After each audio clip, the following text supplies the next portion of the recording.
सबैलाई हार्दिक स्वागत छ। कक्षा 9 को नयाँ पाठ्यक्रम 2078 अनुसारको अनिवार्य नेपाली विषयको विशिष्टीकरण तालिका र नमुना प्रश्नपत्र लिएर उपस्थित भएको छौं।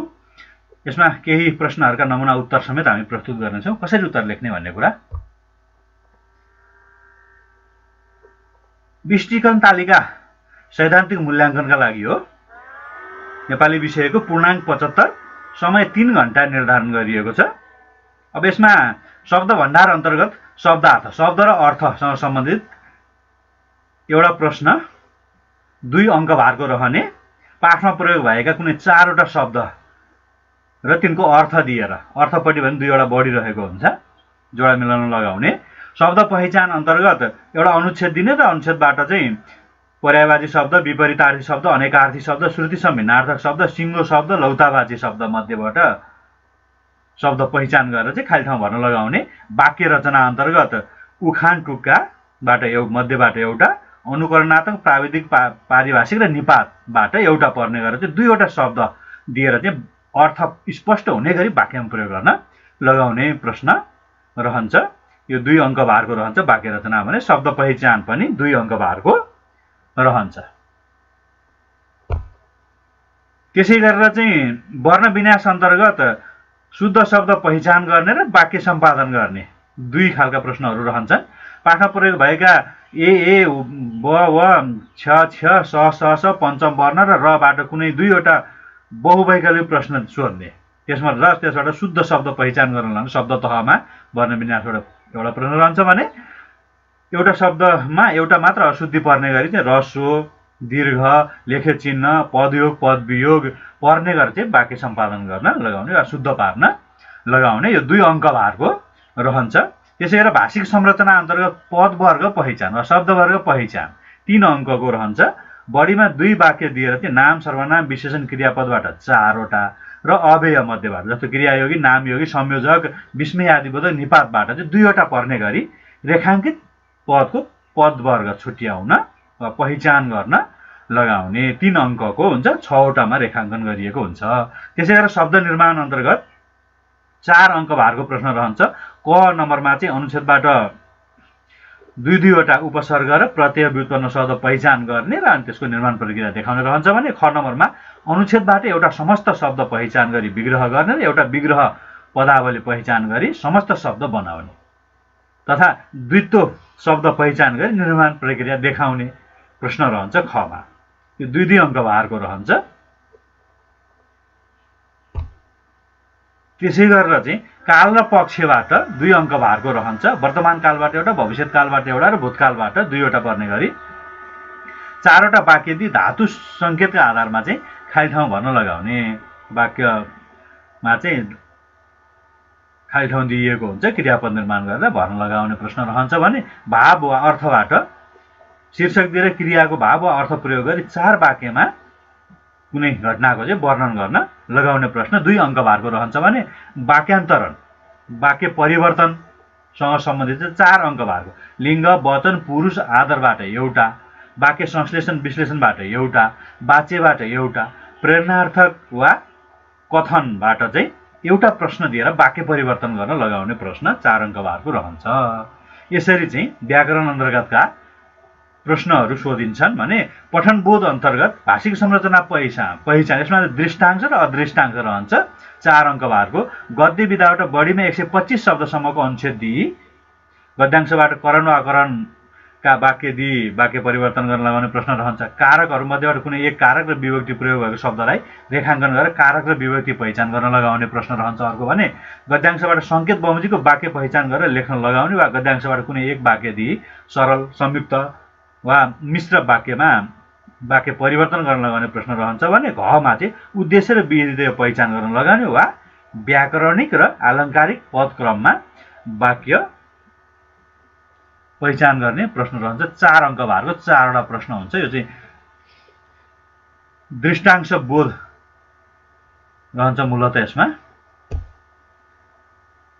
त्यसै गरेर चाहिँ बोध प्रश्नोत्तर 5 अङ्कको अदृष्टांश गद्य विधाबाट बढीमा 150 शब्दसम्मको अनुच्छेद अदृष्टांश अनुच्छेद दिएर चाहिँ एक दुई वाक्यमा उत्तर आउने खालका तथ्यपरक सन्दर्भबोधक प्रक्रियाबोधकबाट कम्तीमा एउटा प्रश्न पर्ने गरी 4 वटा प्रश्न 2 शब्दको अर्थ लेख्ने वा एउटा शब्दलाई वाक्यमा प्रयोग गर्ने गरी एक प्रश्न गरेर चाहिँ 5 वटा प्रश्न सोध्ने गरेर चाहिँ 5 अङ्क भारको अदृष्टांश बोध प्रश्नोत्तर रहन्छ भने निर्देशित रचना अन्तर्गत चाहिँ कथा जीवनी वा वक्तृता वा संवाद 4 अङ्क भारको 2 प्रश्न रहन्छ। बुदाका आधारमा कथा वा जीवनीबाट एउटा, कथाका लागि वा जीवनीका लागि बुदाहरू दिएको हुन्छ।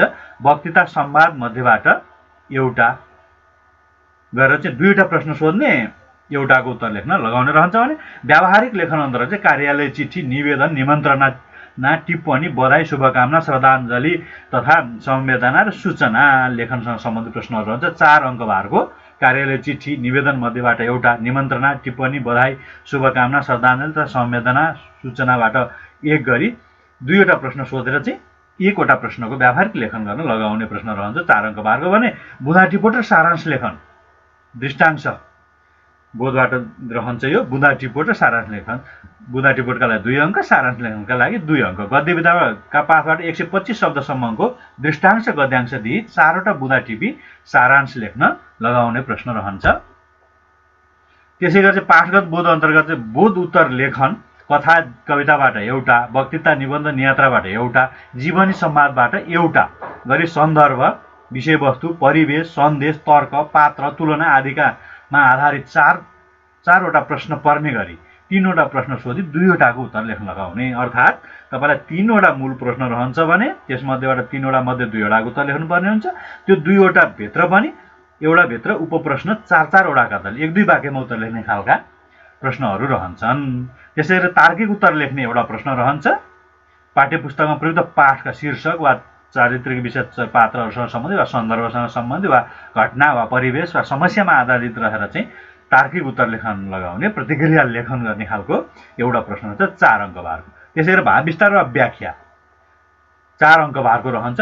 कथा, कविता, निबन्ध, नियात्रा, जीवनी, संवाद पाठबाट कुनै 2 वटा पङ्क्ति दिई कुनै एकको भाव विस्तार र व्याख्या लेख्न लगाउने प्रश्न रहन्छ भने समीक्षात्मक उत्तर अर्थात् विवेचनात्मक उत्तर अन्तर्गत चाहिँ 7 अङ्क भारको प्रश्न छ। पाठ्यपुस्तकमा प्रयुक्त कथा, कविता, जीवनी, निबन्ध, नियात्रा, संवाद विधाबाट चाहिँ सन्दर्भमा आधारित 2 वटा प्रश्न सोधेर चाहिँ एउटाको 2 वटा विवेचनात्मक प्रश्न रहन्छ, एउटाको चाहिँ विवेचनात्मक वा समीक्षात्मक उत्तर लेख्न लगाउने प्रश्न सोध्छ भने अन्तिममा चाहिँ निबन्ध लेखन अन्तर्गत 7 अङ्क भारको एउटा आत्मपरक शीर्षक, 2 वटा वस्तुपरक शीर्षक, 3 वटा शीर्षक दिएको हुन्छ।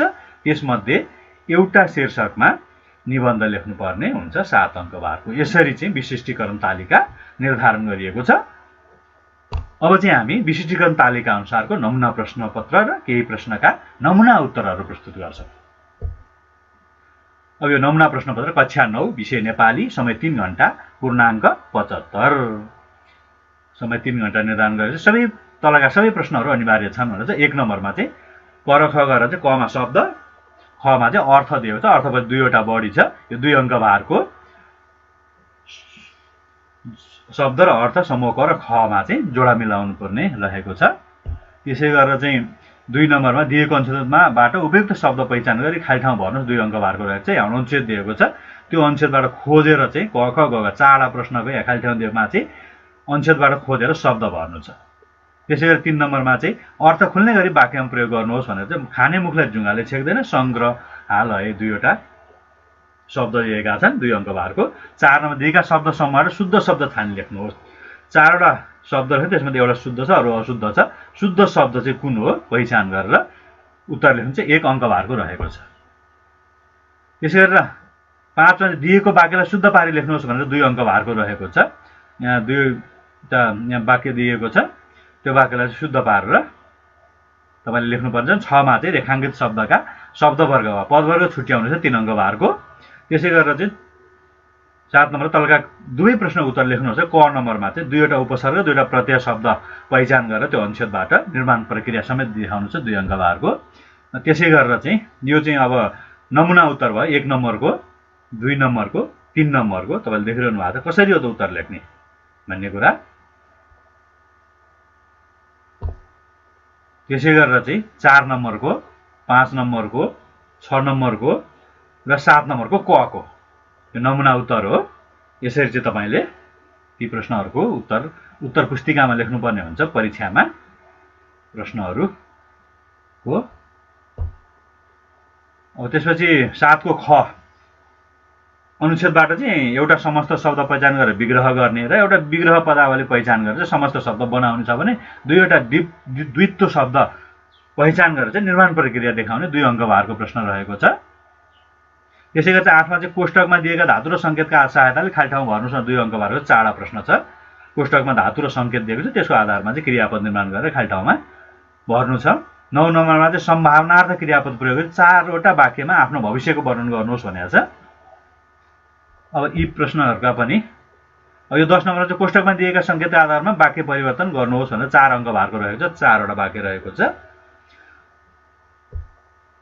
अब चाहिँ यसको पनि नमुना उत्तर 7 को ख, 8 को क ख ग घ, 9 नम्बरको, त्यसै गरेर चाहिँ 10 नम्बरको यहाँ उत्तर दिएको छ। तपाईँले यसरी चाहिँ उत्तर लेख्नुपर्ने हुन्छ। त्यसै गरेर चाहिँ अब अन्य प्रश्नहरूतर्फ लागौँ। 11 मा दिएको अनुच्छेद पढी उत्तर लेख्नुहोस् भनेर 4 अङ्क भारको रहेको छ। यहाँ दृष्टांश बोध प्रश्न हो यो। 4 वटा प्रश्नहरू रहेका छन्। यहाँ भाषिक संरचनासँग सम्बन्धित प्रश्नहरू रहेका छन् 4 वटै, तिनको चाहिँ उत्तर लेख्नुपर्ने छ। क ख ग घ 4 वटा रहेका छन् 11 को। त्यसै गरेर 12 नम्बरमा दिएको गद्यांश पढी सोधेका प्रश्नहरूको उत्तर लेख्नुहोस् 5 अङ्क भारको छ। यो अदृष्टांश बोध अन्तर्गतको हो। यो अनुच्छेद पढेर चाहिँ तपाईले यी 5 वटा प्रश्नहरूको चाहिँ जवाफ 1-2 वाक्यमा लेख्नुपर्ने हुन्छ। त्यसै गरेर चाहिँ 13 नम्बरमा कुनै एक प्रश्नको उत्तर दिनुहोस्। क र ख 2 वटा प्रश्न छ। क मा चाहिँ बुदाका आधारमा कथा तयार पार्नुहोस् र शीर्षक समेत दिनुहोस् भनेर 4 अङ्क भारको। ख नम्बरमा चाहिँ मानव जीवनका लागि पानी शीर्षकमा 2 जना साथी बीच भएको कुराकानीका आधारमा संवादको नमुना तयार पार्नुहोस् भनेर 4 अङ्क भारकै हो पनि। यो दुईटा मध्ये एउटा लेख्नुपर्ने छ। त्यसै गरेर 14 को चाहिँ कुनै एक प्रश्नको उत्तर दिनुहोस् भनेर 14 क र ख 2 वटा छ। क मा निवेदनको नमुना तयार पार्नुहोस् भनेको छ भने ख मा चाहिँ विवाहका लागि आमन्त्रण निमन्त्रणा पत्रको नमुना तयार पार्नुहोस् भनेको छ। दुईटा मध्ये एउटाको जवाफ हुन्छ 4 अङ्क भारको। त्यसै गरेर चाहिँ 15 नम्बरमा दिएको अनुच्छेदबाट 4 वटा बुँदा टिपी 1/3 सारांश लेख्नु यहाँ अनुच्छेद दिएको छ। त्यो अनुच्छेदबाट चाहिँ 2 अङ्क भारको 4 वटा बुँदा टिप्नु छ, 2 अङ्क भारको चाहिँ सारांश लेख्नु छ।